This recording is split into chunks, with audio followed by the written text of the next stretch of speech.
Bienvenue dans ce nouveau Deep Dive. Aujourd'hui, on se penche sur la coordination de l'action gouvernementale au Bénin. Oui, et on va le faire à travers le prisme d'un entretien télévisé, celui du ministre d'État Abdoulaye Biochane. C'est ça.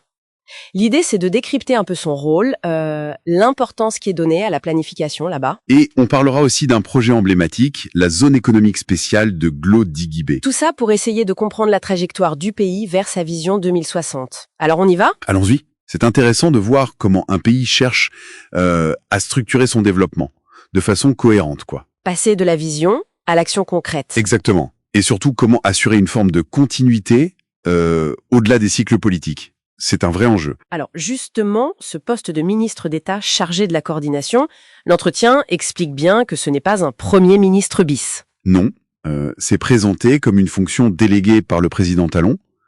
Le but, c'est d'harmoniser les projets. Ce qui touche plusieurs ministères, j'imagine. Voilà, des dossiers complexes.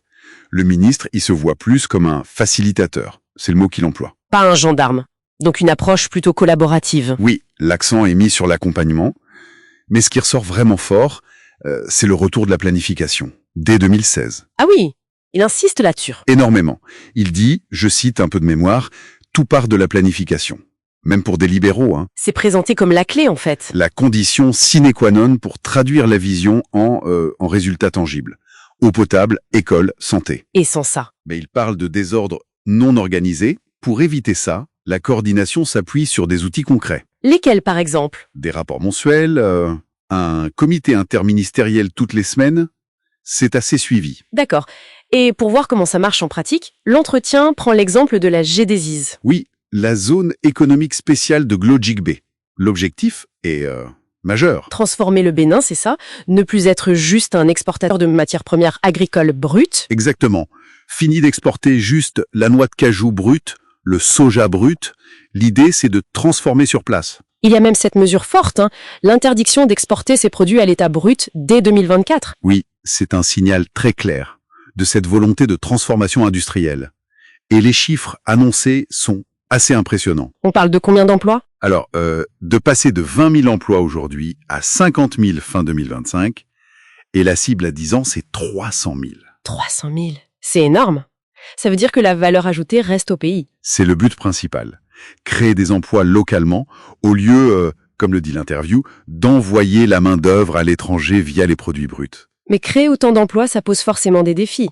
Je pense au logement, la sécurité, l'énergie, l'entretien en parle. Absolument. Ce sont des défis centraux qui sont évoqués.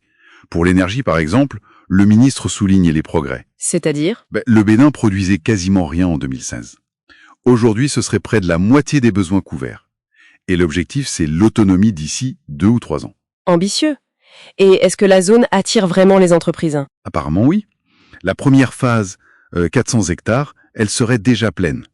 Près de 50 entreprises installées. Ça montre un intérêt certain. D'accord. Donc, au-delà de ce projet GDZ, il y a cette vision plus large, Bénin 2060. Oui. Après l'expérience d'Alafia 2025, qui a eu des résultats, disons mitigés, l'approche pour 2060 se veut différente. Plus consultative, c'est ça. Très consultative, selon l'entretien. Impliquer les 77 communes, la diaspora, les anciens présidents même.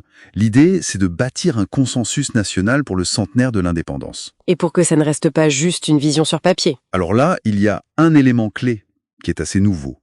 Une loi cadre, votée en février 2024. Une loi cadre, pourquoi faire ? Pour rendre la planification et l'évaluation des politiques publiques obligatoires pour tous les gouvernements futurs. Ah oui, d'accord, c'est une tentative d'institutionnaliser la méthode, en fait. C'est ça.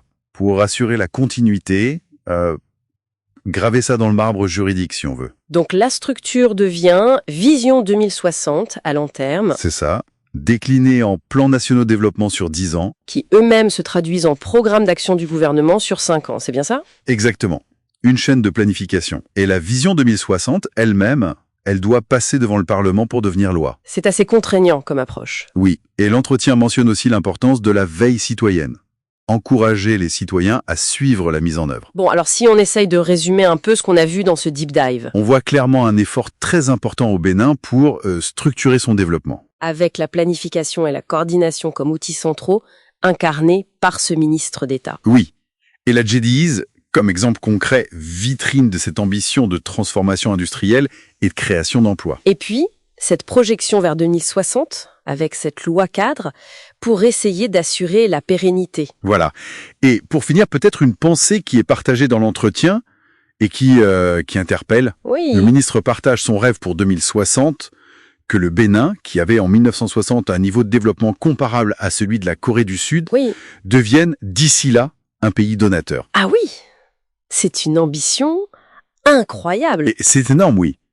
Ça pose vraiment la question de l'impact que peuvent avoir une vision claire, une planification rigoureuse et une exécution suivie sur la trajectoire d'un pays, sur le long terme. De quoi réfléchir, effectivement.